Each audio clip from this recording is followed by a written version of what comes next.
want to actually be very practical today and drill down into 4 areas where, from my experience, salespeople, let's put it bluntly, go wrong.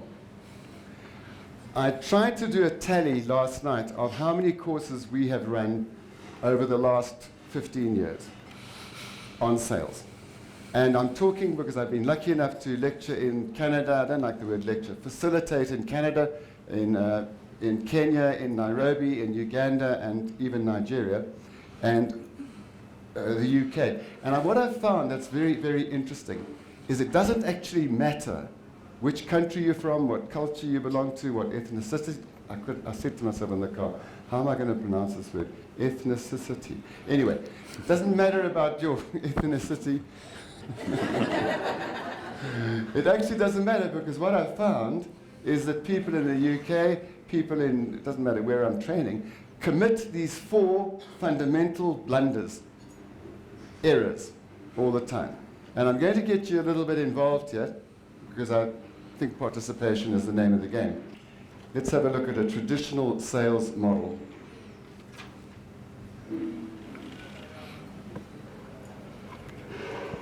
Qualifying in the sense, finding the damn decision maker. I want to share with you, I was with a company last week after how many years of sales experience, and I should know how to do it. It's interesting, sales is an ongoing journey. I was dealing with the MD who lived in a beautiful office, magnificent, you know, and full of trophies and all the stuff that misleads you. And he said, absolutely fine. He phoned me on Saturday morning, and we were due to run it yesterday. And he said that the financial officer had turned the budget down. So what was my fundamental mistake? Yeah, and if we all think the MD, you know, he's got the cash, he got the say. It's not true. There I was fooled again. I was also fooled by the marketing director of Vodacom. But you know what? It was my fault. I allowed myself to be fooled. I didn't ask those tough questions. And today we're going to be talking about asking the courageous questions. My thinking is we need to create within companies certain things that they had not thought about that adds value to their company beyond expectation. And that's why I talk about the importance of creating needs, not just identification is simple. Presenting, which is the lovely FAB. What does FAB stand for? I didn't have a slip of the tongue. FAB, what does it stand for? Come on, guys. We were talking about the product, knowing your product inside out. What does FAB stand for? Features, advantage, benefits. Where's our comfort zone as salespeople? Is it in identifying, creating needs, asking those tough questions? Or does it lie in our FAB, your comfort zone? What would you prefer to be doing? Presenting your lovely, magical product? Or would you prefer to be asking the tough, courageous questions? Be honest. Who likes fabbing, presenting with lovely slideshows and lovely benefit steps? Who likes that?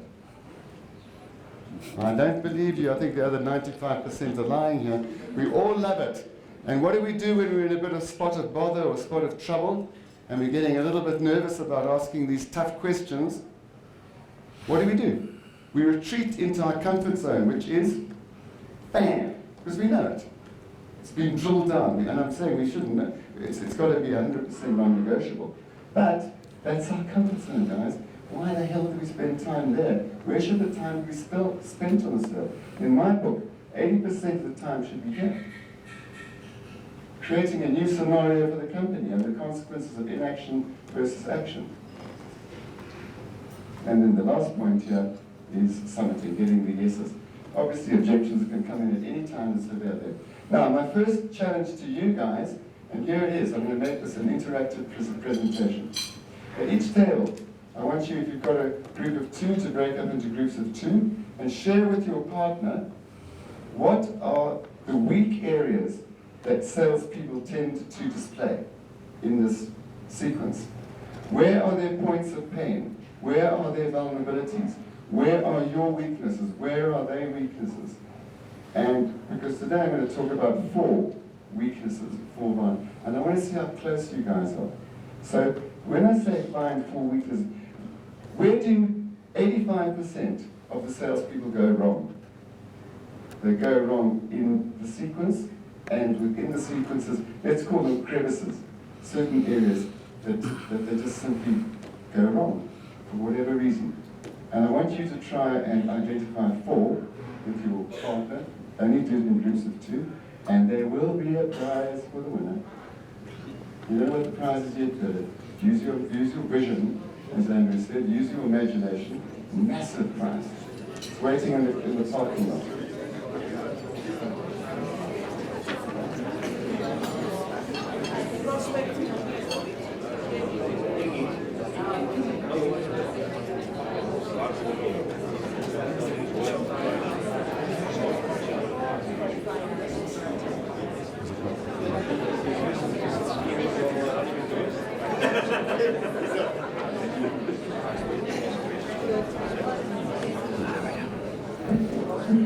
Right, you've got 15 more seconds to wrap it up.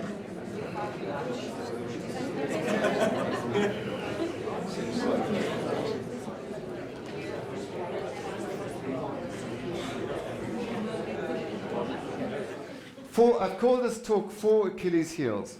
Now, before we go any further, it's something that I've just thought about, and I did at university ages ago when I had to plug a subject to get a degree. I plugged it with Greek mythology just as one of those stop-by courses.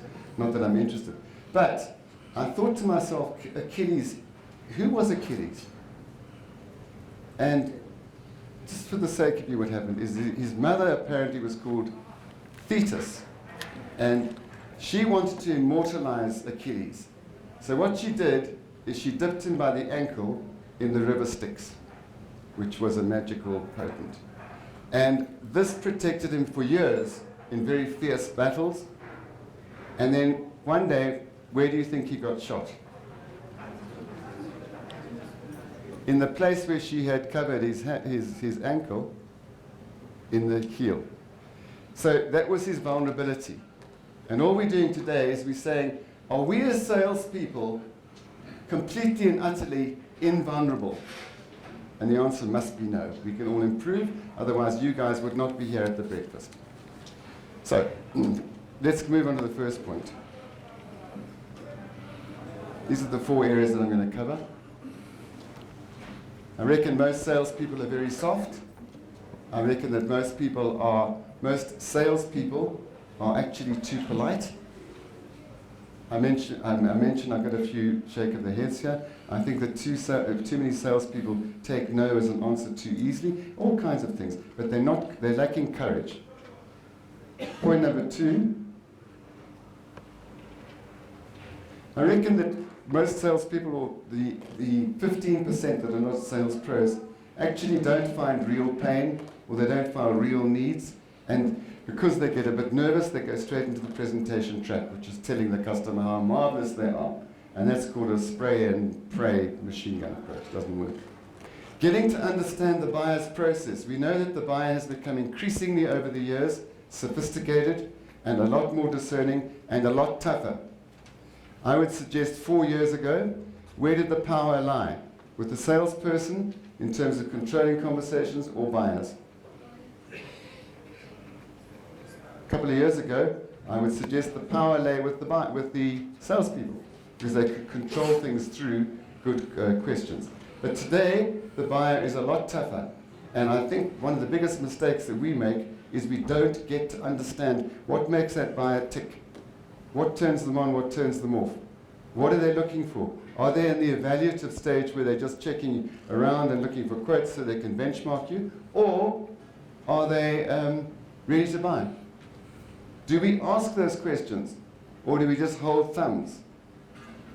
And that's why I'm saying these questions need to be provocative. I was going to, when I did this yesterday, this little slideshow, I was going to write in there cheeky, but I thought, no, that's not the right word to. We don't want salespeople being cheeky. But I'm saying bordering on cheeky, between provocative and cheeky. Asking the tough questions. And finally, the failure to develop meaningful business relationships. I reckon what's quite frightening that's happening these days is we get the deal and we then pray that it's going to kind of continue for a couple of years.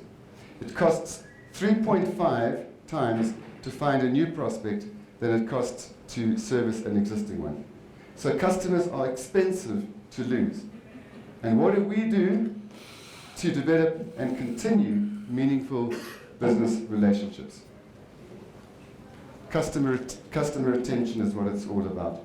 We've been dealing now, and I better not mention the bank's name, with one of the banks, where you buy something where they sell a value-added service or whatever, you buy it from them, then they hand you over to the assessment center, whatever the hell that means, and the assessment center then phones you up to confirm your details, and in future you never deal with that salesperson ever again. You deal with some other stranger. The frustration that it causes, I would think, is immense, but that is the bank's thinking. We want to separate sales from complaints, so we shove them into the assessment center. Very frightening indeed. Okay, what are the rules of the game? What I mean by that, every single game has a playing field, whether you're playing soccer, cricket, or whatever it might be, and in the same way, every interaction between a salesperson and a buyer has a playing field. The problem is that we don't, as salespeople, lay up front, what are our ground rules? Why shouldn't you have ground rules? Because what tends to happen, as you progress towards the end of the sale, what tends to happen is the buyer comes up with all of their ground rules. You know, we don't pay within 30 days, we pay within 90 days. We always get a 20% discount from suppliers. So they come in with all these heavy kind of conditions towards the end. And what do? We sit there and we're on the back foot, we're on the defensive. So I'm suggesting to you that, quite frankly, the salespeople, we ought to be a little bit tougher about what are the rules of our game. For example, the rules of the game, just draw a playing field there and say, this is the way we operate. Because the problem is, as salespeople, we're too soft, we're too nice. So we don't want to kind of impose upon the buyer's thinking. But I believe that salespeople in 5 years' time, the name sales will have dropped. We are truly businessmen. You think about it. You need to know about the economy. You need to know what makes their business tick. You need at times to be a shrink. You need at times to be a psychiatrist. They cry on your shoulder. You're a hell of a lot more than just a salesperson. You're a business person. And you guys, in my book, need to understand what is happening in their market sector, what's happening in the economy. You are business people. And what you're looking for is an ROI as well as they are. Is the problem sufficiently compelling to take action now? Sometimes we're dealing with problems where there's a time frame from the buyer of 6 months. Now, I ask you, is that an urgent and important timeline? Depends what. Sometimes people will say, it depends upon the complexity of the sales solution. But really, if somebody's only want to take action in 6 months' time, what the hell are they on? It's a shopping spree to check you out, fishing for the no. I'm suggesting that one of our ground rules should be something like this to the buyer. If at any stage you feel uncomfortable with the way that we are presenting and you feel that this is not going to be the right fit for your organization, please feel free to say no. And so will I. And let's walk away from this without any guilt and without any obligation being broken. In other words, let's fish for the no, and I've written some blogs on the website which you can see. It sounds crazy. Your sales managers, sales directors will say, we've always been taught to fish for the yes. The more yeses we get, the easier the deal is to close. I'm saying try as a professional. Stop calling yourself a salesperson. Start as a professional business person to fish for the no early. Who the hell wants a no right at the bloody end? Fish for it up front, man. Be pushy. No. Yeah, I would say be, not pushy, what's the word? Be assertive from the beginning. You're a business person. You should be talking on this level, guys, on this level of peer-to-peer. You know, what that means is that we are peers. You guys are experts in your industry, they're experts in their industry. Now, for goodness sake, The minute, if you walk into a buyer's office and you start saying things like, "Dear sir, thank you so much for your time. I really do appreciate this." What have you done? You put yourself not from peer to peer, you put yourself as in that kind of awkward relationship. And it's the law, ladies and gentlemen, of straight cause and effect. The way you treat people is the way they'll treat you. Got it? You're an expert in your business. They're an expert in their business. Keep it on a peer-to-peer level. Don't be scared with, he's the CEO of this JSE-listed company. Don't be scared because you are an expert in your business. And the tragedy is that most salespeople don't see themselves as professional salespeople. So you need to reflect, what are your strengths, what are your weaknesses? You are professional. For God's sake, get that into your ears. You are not going out there at any kind of trying to get a deal at any cost. That is not your job. You're going out there to do a professional job.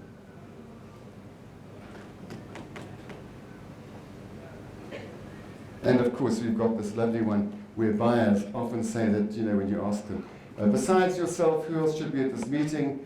Besides yourself, who will make the final decision? And what do they say? They say, I will. Because nobody wants to be less important. And we land up talking possibly to the wrong people. And then the second point I want to make is that buyers are sometimes very, very clever. They tend to mislead. You know, things like, you know, client, if we do business with you, we've got a hell of a lot of other clients or products waiting there to be done. Exaggerate. And what else do? They mislead. They carry a carrot.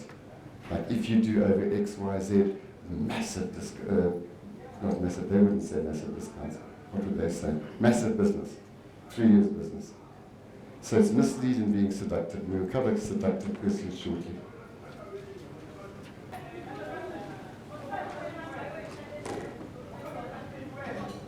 Okay, those first 2 points relate always to putting the customer first, not your company. What tends to happen is we march in, the buyer says, tell me about your company, what do you guys do?